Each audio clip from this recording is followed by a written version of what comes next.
기도하고 말씀 나누겠습니다.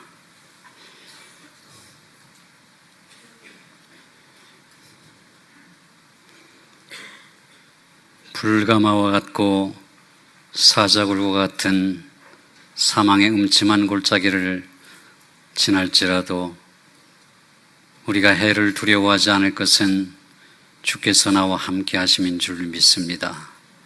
그 함께 하시는 은혜가 오늘도 우리 청량교회 사랑하는 성도들의 삶 가운데 충만하게 하여 주시옵소서. 오늘도 여호와여 말씀하옵소서. 주의 종이 듣겠나이다. 청종하는 자세로, 겸비한 자세로 선포되는 주의 말씀에 믿음으로 응답하게 하여 주시옵소서. 우리 구주 예수 그리스도의 이름으로 기도하옵나이다. 아멘.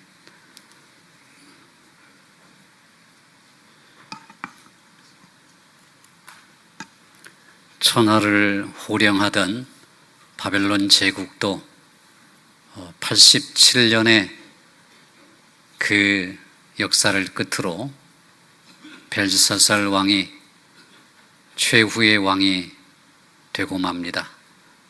때는 주전 539년 10월 6일 그날 밤 바벨론 제국의 최후의 왕인 벨사살 왕은 자신이 그날 죽음을 맞이할 것도 모르고 귀족 1,000명을 모아놓고 술잔치를 벌이고 있었습니다. 한참 취기가 올라 벨사살 왕은 신하들에게 명령하기를 자신의 외조부인 느부갓네살 왕이 예루살렘 성전을 회파하고 그곳에 있던 하나님의 성전의 기물들을 탈취해 온 것을 알고 그 기물들 중에서 술을 따라 마실 금잔과 은잔들을 가져오도록 명령합니다. 그 거룩한 하나님의 성전의 기물에 속된 술을 부어 마시며 입에 거품을 물고 하나님을 조롱하고 거룩한 성전의 기물들을 더럽히게 됩니다. 하나님은 진노하셨습니다. 거룩한 것을 속되게 만드는 일을 가장 싫어하시는 하나님께서 벨사살 왕에게 심판을 선고하십니다. 왕궁의 흰 석회벽에 사람의 손가락 같은 것들이 나타나 글씨를 새겨놓습니다. 메네, 메네, 데겔, 우, 바르신. 메네란 말은 숫자란 뜻입니다. 그리고 데겔이란 말은 테켈, 무게란 뜻입니다. 우라는 말은 그리고라는 접속사입니다. 바르신이란 말은 파르신이란 말이 쪼갠다, 분리시킨다, 나눈다란 뜻입니다. 하나님께서 벨사살 왕의 수를 세어보니까 계수하고 계수하여 무게를 달아보니 부족하여 그 나라를 쪼개겠다는 심판의 선고였습니다. 하나님의 심판은 수를 계수하고 무게를 달아 부족하면 심판하신다는 경고입니다. 지금도 살아계신 하나님께서는 거룩한 성도의 이름을 더럽히고 속된 것으로 성스러운 것을 훼손하는 그 일을 가장 싫어하십니다. 하나님은 지금도 우리의 연수를 세고 계시고 우리의 무게를 달고 계십니다. 부족하면 쪼개는 것입니다. 심판하시는 것입니다. 그날 밤 벨사살 왕은 1,000명의 귀족들을 모아놓고 거룩한 성전의 기물들에 속된 술을 부어 마시다가 신하들의 모반에 의하여 암살당하여 죽고 맙니다. 그날이 바로 주전 539년 10월 6일 바벨론 제국의 최후의 날이 되고 말았습니다. 하나님의 예언대로 바벨론 제국은 둘로 쪼개어져서 메대와 바사, 역사 시간에 배우는 메디아와 페르시아 제국으로 나뉘게 되는 것입니다. 바벨론 제국의 사형죄의 방법은 바로 화형이었습니다. 불강화 용광로 속에 던져넣는 것이었죠. 다니엘서 3장에 하나냐와 미사엘과 아사랴, 사드락과 메삭과 아벳느고의 이야기를 통해서 그 당시에 불가마가 사형 장소로 쓰인 것을 우리는 똑똑히 알고 있습니다. 그러나 페르시아 제국에서는 불이라고 하는 것을 숭배하고 신성시했기 때문에 그 신성한 불에 속된 사람을, 그것도 흉악한 범죄자를 태워 죽이는 형벌은 더 이상 존재할 수 없었습니다. 대신에 왕들이 사자들을 사냥해서 산채로 생포하여 굴 속에 가두어두고 흉악한 범죄자를 그 사자굴에 던지는 사자굴 사형법이 새롭게 제정된 것입니다. 때는 다리오 왕 62세 때, 아마도 다니엘은 그때 80세 중반이 되었을 것입니다. 20년 정도 어린 다리오 왕이 자신을 신성시하고자 하는 신하들의 꾀임에 넘어갑니다. 왕이여, 금령을 발표하소서. 지금부터 30일 동안 어떤 신에게나 어떤 사람에게나 빌거나 기도하면 그 사람을 사자굴에 던져넣겠다는 칙령을 발표하소서. 꾀임에 넘어가는 다리오는 그 문서에 도장을 찍게 됩니다. 신하들의 속삭임, 왕이시여 30일 동안 왕을 제외한 다른 신에게나 사람에게 빌거나 기도하면 사자굴의 형벌을 내리시옵소서. 이 신하들의 부추김은 마치 에덴 동산에서 사탄이 아담과 하와를 부추겼던 너도 하나님처럼 되리라는 그 외설적인 속삭임을 우리에게 상기시켜 줍니다. 그 내용을 다시 우리가 의역하면 왕이시여 신의 자리를 당신이 접수하십시오. 단지 30일 동안만이라도 말입니다. 라는 뜻입니다. 느부갓네살 왕은 황금 신상을 세워놓고 그 황금 신상은 마치 자신의 화신처럼 자신을 신성시하고자 했습니다. 황금 신상에게 절하라고 명한 것입니다. 이제 다리오 왕은 마찬가지로 자신을 신성시하여 30일 동안만이라도 신의 자리를 차지하기를 원했던 것입니다. 그러나 다니엘과 다니엘의 세 친구들, 그들에게 여호와 하나님은 그 어떤 지상의 신들과도 비교할 수 없는 절대 전능자이며 창조주였습니다. 그는 바벨론이나 페르시아의 우상들에게 유일신 여호와 하나님에 대한 신앙을 결코 양보할 수 없었습니다. 그것은 어쩌면 인간이 자기 신앙으로만 지켜낸 신앙의 정절만은 아닐 수도 있습니다. 하나님에 대한 그들의 시퍼런 믿음의 절개와 그 믿음의 절개에 응답하신 하나님이 함께 부른 절창, 찬양이었습니다.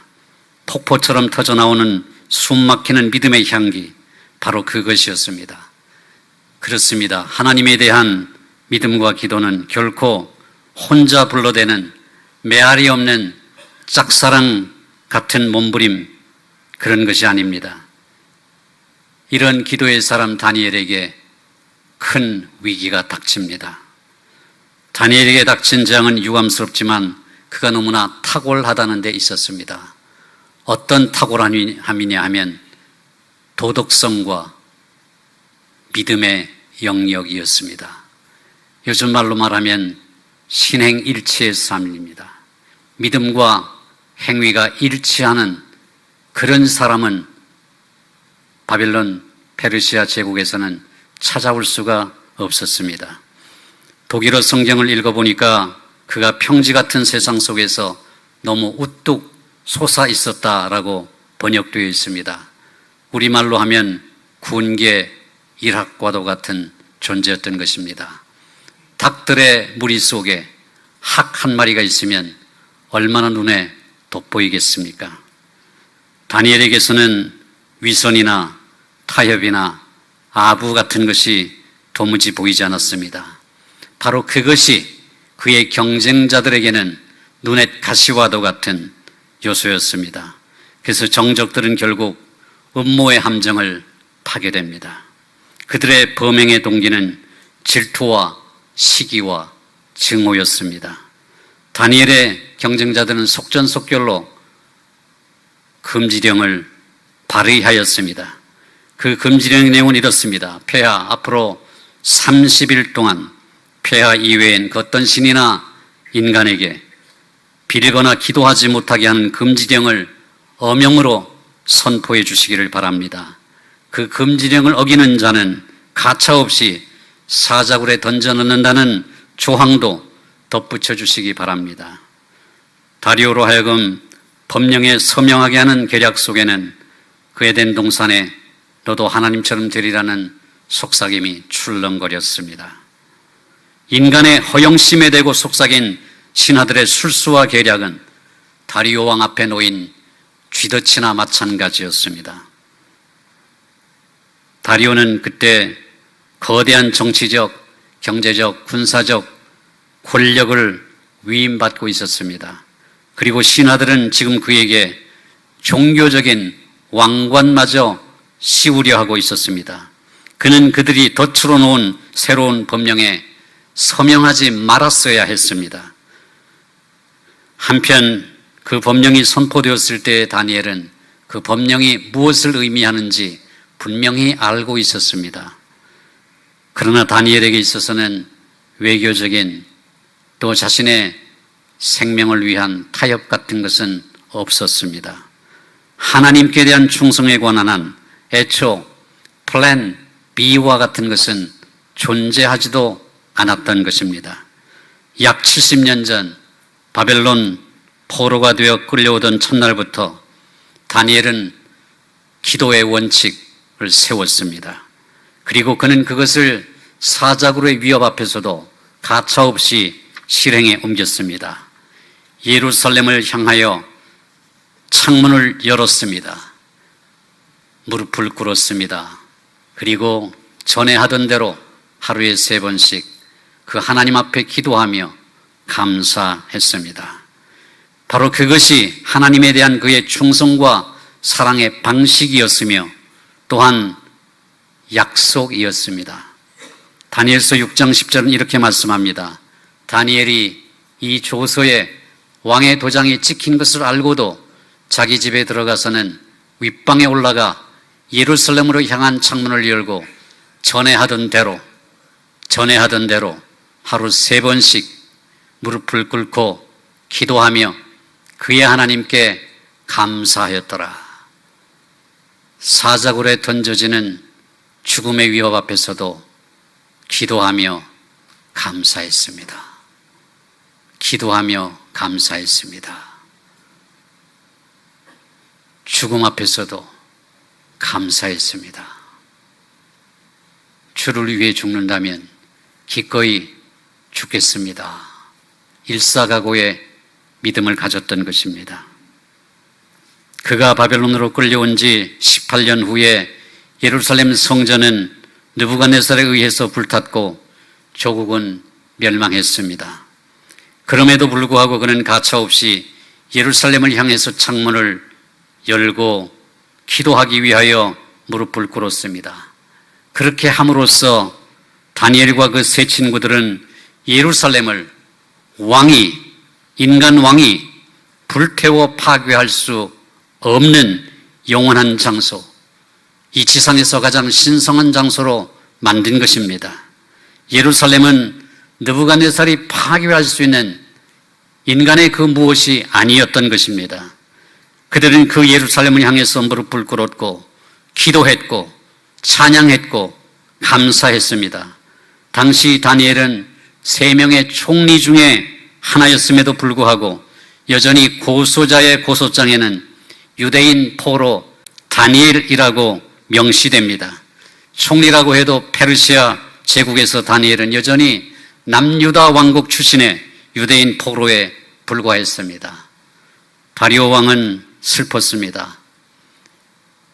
자신이 사랑하는 신하인 다니엘을, 그렇게 신실한 다니엘을, 그렇게 충성된 다니엘을 사자굴에 던질 수밖에 없었기 때문입니다.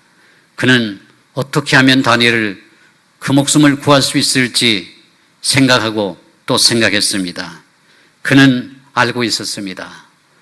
다니엘은 그 왕국의 고위 공직자이면서도 국가보다 더 높은 자신의 하나님을 모시고 있는 신실한 믿음의 사람이었던 것을 알고 있었습니다. 다리오는 그제서야 깨닫게 됩니다. 자신을 신성시하는 새로운 법령이라는 미명하에 신하들이 그의 앞에 설치한 쥐덫의 정체를 알게 된 것입니다. 그토록 엄청난 권력에도 불구하고 다니엘을 사자굴에 던질 수밖에 없도록 만든 신하들의 쥐덫은 매우 교활하게 설계된 그런 계략이었습니다. 다니엘은 경쟁자들에 의해 고소당했고 변명이나 저항 없이 사자굴에 던져져 사자의 밥이 되어야만 하는 것, 그것이 그들이 꾸민 음모의 얼개였습니다. 사자굴은 왕 자신과 신하들 그리고 다니엘 사이에 놓인 거대한 쥐덫이고 함정이었습니다. 그때 다니엘의 나이는 80세를 훌쩍 넘은 노년을 살고 있었습니다. 황금신상과 불타는 용광로 사건에서는 그 이름조차 거명되지 않았던 다니엘은 결국 그 우상숭배로 가득한 세속 도시에서 자신의 하나님을, 그리고 세 친구의 하나님을 입증해야만 했습니다. 더구나 사자떼들은 의도적으로 며칠간 굶긴 살인 기계들이었습니다. 사자굴 앞에서의 다리오의 상황은 문득 서기 30년경 예루살렘 로마 법정에서 원치 않는 선고를 내려야만 했던 본디오 빌라도를 우리에게 떠오르게 합니다.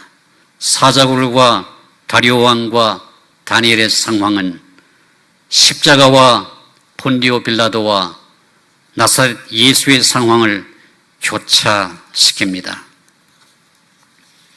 빌라도는 그 새벽 비상법정을 가득 메운 유대인 종교 지도자들의 외침, 예수를 십자가에 못 박으시오, 예수를 십자가에 못 박으라, 이 말 속에서 자신이 거대한 역사적인 쥐덫에 걸려든 것을 알아챘습니다.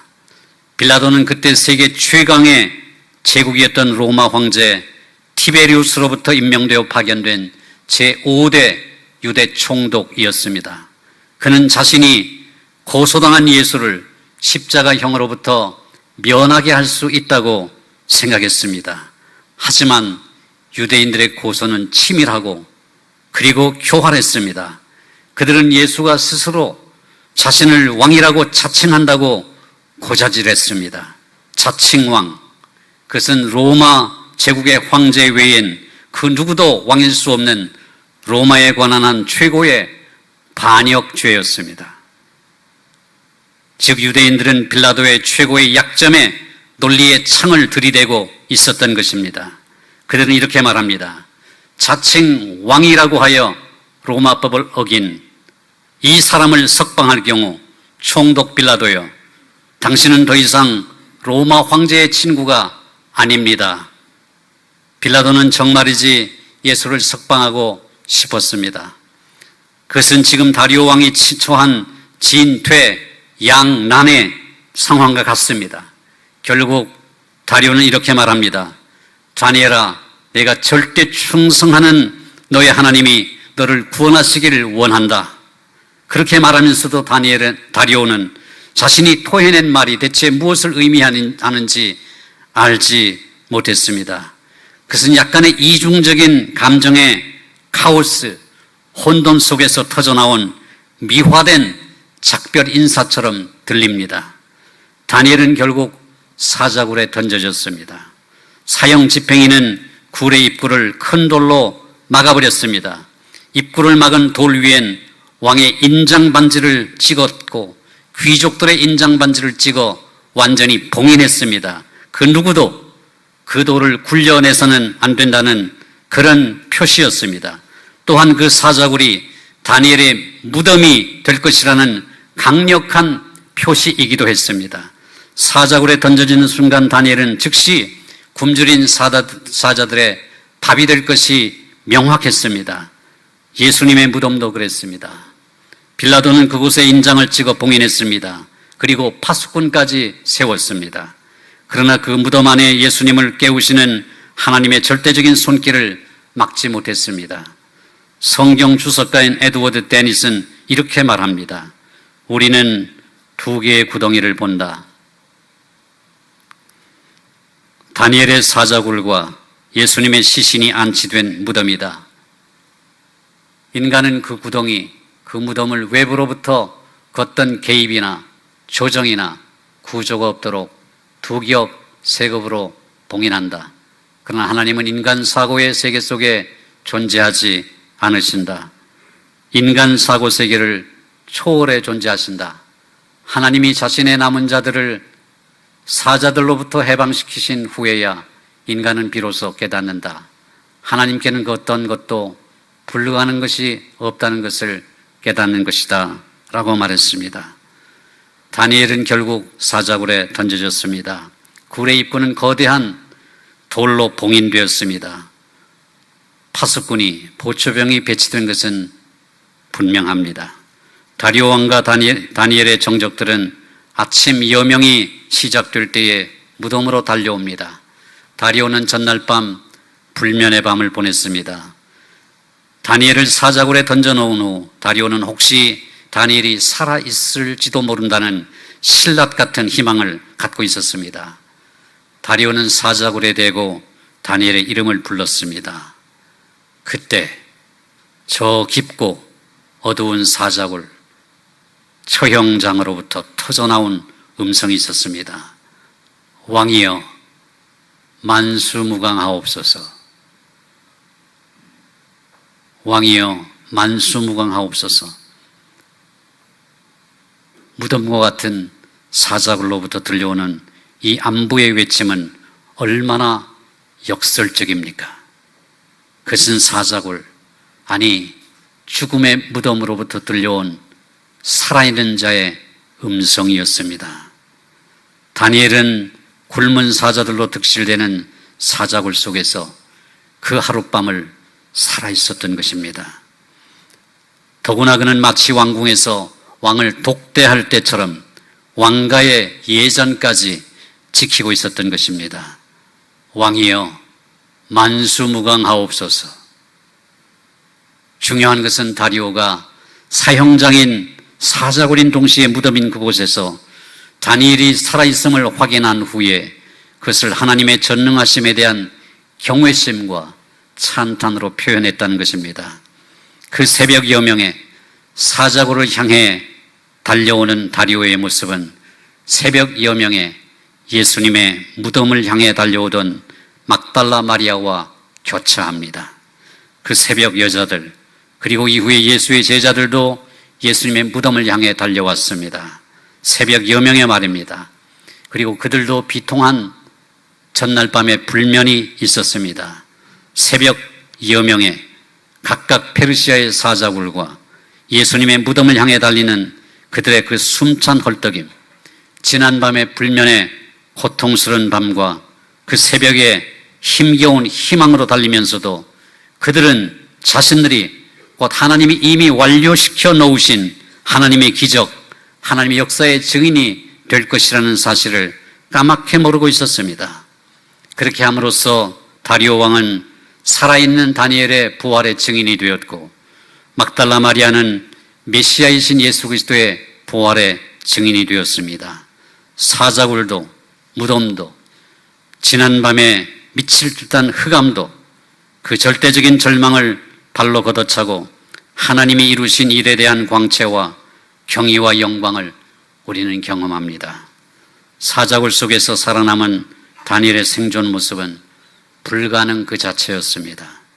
인간 생각의 한계를 초월한 아름다운 초월자 하나님의 지독한 사랑이 거기 있었습니다.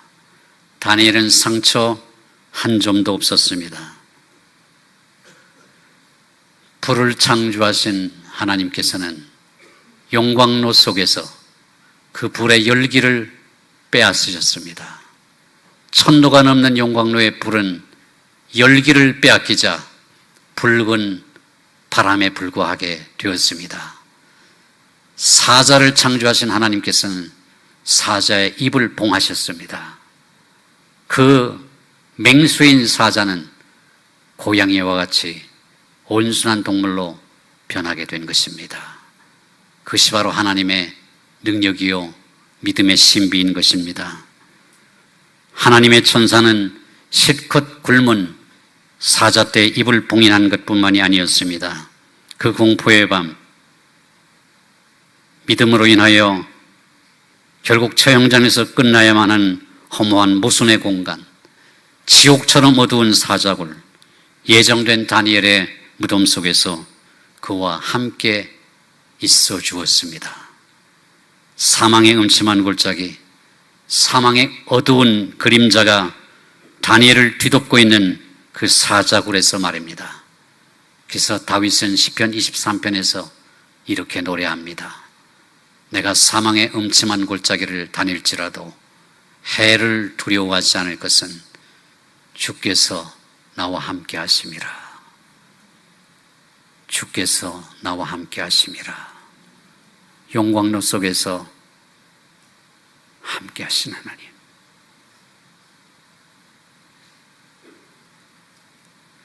사자굴에서 함께 하신 하나님. 다니엘의 이야기는, 하나니와 미사엘과 아사랴의 이야기는 지금으로부터 2500여 년 전에 있었던 죽어있는 사문서가 아니라 살아계신 하나님, 우리와 함께 하신 하나님, 사망의 음침한 골짜기를 걷는 우리에게 함께 해주신 그 은혜의 하나님, 그 하나님을 강력하게 증거하고 있는 것입니다. 대체 무엇이 다니엘을 살게 했는가? 하나님께서는 그 천사를 보내셨습니다. 뿐만 아니라 하나님 자신이 함께 계셨습니다. 그리고 자신이 창조한 사자들의 입을 막으셨습니다. 그 목구멍을 막으신 것입니다. 다니엘은 그때 말씀드린 대로 이미 80세가 넘은 노령의 노인이었습니다. 굶어 날뛰는 사자떼 앞에서는 단지 한 줌 고깃덩이에 불과했습니다. 그러나 하나님은 다니엘의 믿음에 상을 내리십니다. 다시 해석하자면 이렇습니다. 곧 우리의 믿음 자체가 결국 철저히 굶어 날뛰는 포효하는 사자의 입과 목구멍을 닫게 하는 힘이 있다는 것입니다. 그리고 무엇보다도 그 믿음에 대한 하나님의 보상은 무엇이냐 하면 그 사자굴 속에서, 용광로 속에서, 사망의 음침한 골짜기 속에서 우리와 함께 하시는 은혜인 것입니다. 믿음의 기도는 능력이 있습니다. 믿음으로 기도하면 하나님께서 함께 하십니다. 그 하나님의 함께 하신 은혜가 저와 여러분 모두에게 충만하시기를 주의 이름으로 축원드립니다. 사자굴의 신비와 아름다움 이것입니다. 예수님은 십자가라는 처형의 공간, 죽음의 길을 통과하셔야만 했습니다. 죽으셔야만 했던 것입니다. 그러나 지상의 가장 큰 절대적인 권력, 압도적인 재앙, 압도적인 절멸이라고 생각되는 그 죽음조차도 예수님을 붙잡아 둘 수 없었습니다. 예수님의 몸은 부패되지 않았습니다. 죽음의 과정도 예수님을 넘보지 못했습니다. 죽음의 냄새, 시신의 냄새 같은 것은 아예 존재하지 못했습니다. 그분은 살아계신 하나님, 부활하신 하나님이시기 때문입니다. 다니엘의 사자굴은 그대로 죽음의 지옥 스올이었습니다. 그 사자굴이라는 이름의 죽음의 공장, 죽음의 기계들인 굶은 사자떼들은 다니엘을 물어뜯지도 공격하지도 못했습니다. 다니엘에겐 상처 하나 없었습니다. 다니엘이 상처 없이 온전한 몸으로 사자굴로부터 해방되어 나왔을 때 다리오 왕의 명령이 떨어집니다. 다니엘을 고소했던 그의 정적들을, 왕의 앞에 감히 쥐덫을 설치했던 그들을 사자굴에 던지라고 명한 것입니다. 정적들은 즉시 그들이 스스로 장치한 사형장인 사자굴에 던져졌습니다. 그들이 채 사자굴 바닥에 닿기도 전에 그들은 정확히 굶주린 사자떼의 밥이 되고 말았습니다. 사자들은 굶주린 성난, 살아있는 맹수였음이 입증된 것입니다. 그 날뛰는 맹수, 살인 기계들인 사자들에게는 아무런 이상이 없었던 것입니다. 그들의 식욕과 치아는 정상이었고 그들의 사냥 본능은 왕성하기까지 했습니다. 다니엘을 고소한 정적들은 결국 그들이 영악하고 정교하게 설계한 새 법령과 사형장치인 사자굴에 떨어져 스스로 굶은 사자들의 아침 정찬, 근사한 조찬이 되고 말았습니다. 결국 다리오는 다니엘의 신 여호와 앞에 최고의 존경과 외경을 고백합니다. 그들은 여호와 하나님을 자신들의 신들과 구별하여 다니엘의 하나님이라고 부릅니다. 우리가 믿음으로 살아갈 때 믿지 않는 자들은 송준인의 하나님이라고 일컫는 것입니다. 여러분의 하나님이라고 일컫는 것입니다. 결국 다니엘은 살아남아 그 사자굴을 걸어 나왔습니다. 죽음의 자리에서 부활한 것입니다. 이 사건은 다니엘서 3장에서 나오는 용광로 속의 세 친구와 마주보는 그림입니다. 사자굴 사건의 주역인 다니엘은 이제 본격적으로 다니엘서 7장부터 12장까지 하나님의 예언, 하나님의 음성을 경청하고 그것을 받아 적는 자가 되었습니다. 그 예언적인 환상 속에서 다니엘은 구약 속에 등장하는 최고의 빛, 메시아이신 예수 그리스도, 그분의 부활을 만나게 됩니다. 그렇다면 다니엘이 경험한 사자굴에서의 부활, 그것의 동인이 된 것이 무엇이겠습니까? 저와 여러분도 마치 사자굴과 같고 불가마와 같은 시련 속에서 부활의 능력을 경험하려면 어떻게 해야 됩니까? 그 비결이 다니엘서 9장에 나옵니다. 어느 날 저녁 다니엘의 기도 시간의 일입니다. 천사 가브리엘이 그에게 옵니다. 그리고 말합니다. 다니엘아, 네가 간구하기 시작했을 때 하나님께서는 이미 응답해 주셨다. 그리고 다시 말합니다. 그분이 너를 사랑하시는 까닭이다. 그분이 너를 사랑하시는 까닭이다.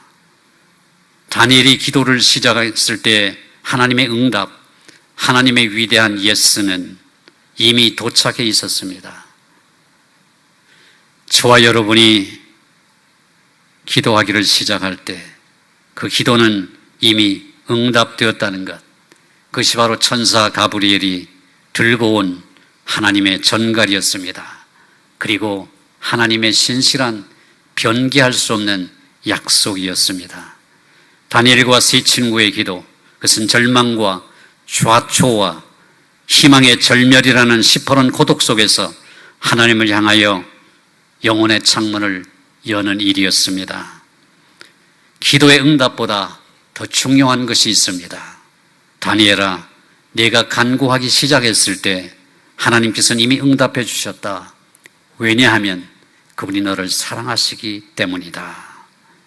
다니엘서 9장 23절의 말씀입니다. 사실 기도는 응답되지 않을 수도 있습니다. 응답되지 않는 모습으로 오는 기도의 응답이 얼마나 많습니까? 그러나 포기할 수 없는 하나님의 그 전원, 하나님의 말씀을 들고 다니엘에게 온 그 대천사 가브리엘이 했던 말, 하나님이 너를 사랑하시기 때문이다. 하나님이 너를 사랑하시기 때문이다. 이것이 기도의 본질입니다. 하나님이 우리를 사랑하신다면 기도의 응답은 우리의 몫이 아니라 하나님의 영역입니다. 하나님의 예스이든 하나님의 노이든 하나님이 기다리라고 말씀하시든 그 모든 것은 하나님이 가장 선하신 뜻 가운데 우리에게 합력하여 선을 이루시기 위하여 응답해 주시는 하나님의 은혜인 것입니다.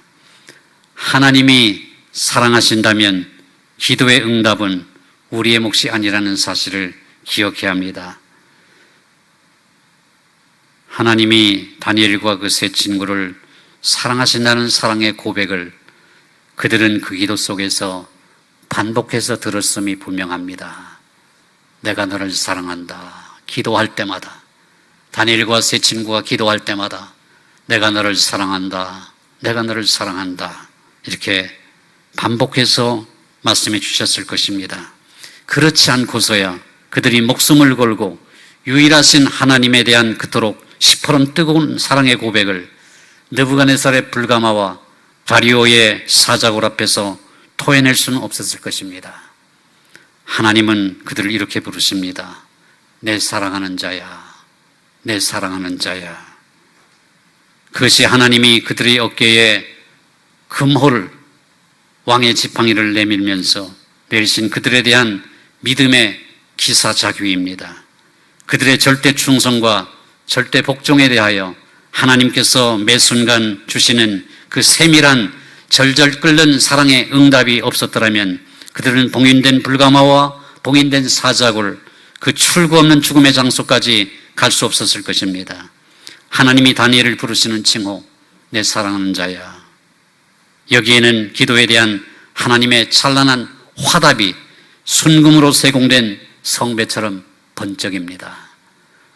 하나님은 우리를 이렇게 부르십니다. 내 사랑하는 자야, 내 사랑하는 자야. 네가 간구하기 시작했을 때 이미 응답했다. 왜냐하면 내가 너를 사랑하기 때문이다. 사랑하는 성도 여러분, 저와 여러분은 하나님이 사랑하시는 자입니다. 하나님 우리를 사랑하는 자라고 불러주십니다. 우리의 연약함에도 불구하고, 우리의 부족함에도 불구하고, 병든 육신을 가지고 있음에도 불구하고, 갖가지 어려움과 고통 속에 있음에도 불구하고, 누추한 우리의 모습에도 불구하고 하나님은 우리를 사랑하는 자야, 사랑하는 자야, 사랑하는 자야 이렇게 불러주십니다. 사랑하는 성도 여러분, 불가마와 같은 사자굴과 같은 죽음의 자리까지 경험하고 계신 분들도 계실 줄 압니다. 그러나 두려워하지 마시기 바랍니다. 죽음도 구원도 하나님의 손에 달려 있습니다. 불가마도 사자굴도 우리가 하나님께로 가는 길목에 설치된 하나님의 무대장치에 불과한 것입니다.